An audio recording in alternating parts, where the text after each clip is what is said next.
Hindi ako makapaniwala na may mga taong ganito.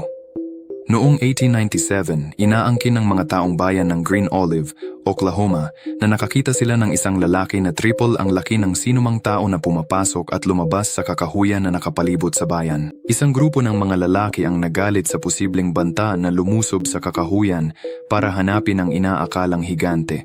Matapos ang maraming oras ng paghahanap, napadpad ang grupo sa isang hagdan na konektado sa isang puno. Ang isa sa mga lalaki na may malaking ngiti sa kanyang mukha ay nagsabi, "Huwag kang mag-alala, I'll make this quick." Maya-maya pa ay umakyat na siya sa hagdan hanggang sa hindi na siya makita. 45 minuto ang lumipas at hindi pa rin bumabalik ang lalaki, dahilan para mag-alala ang ibang mga lalaki.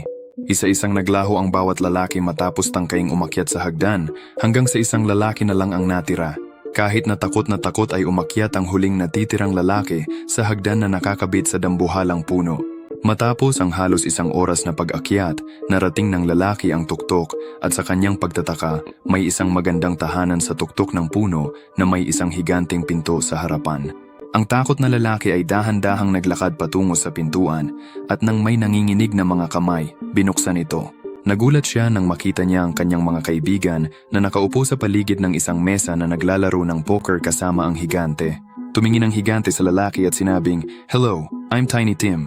At lahat ng lalaki ay tatawa at isa sa mga lalaki na nagsasabi kay Tiny Tim, "Mahal kita, tao." Tatayo si Tiny Tim mula sa mesa at sasabihin, "I'm glad you finally made it. Nabalitaan ko na ikaw ang may pinakamaraming karne sa iyong mga buto."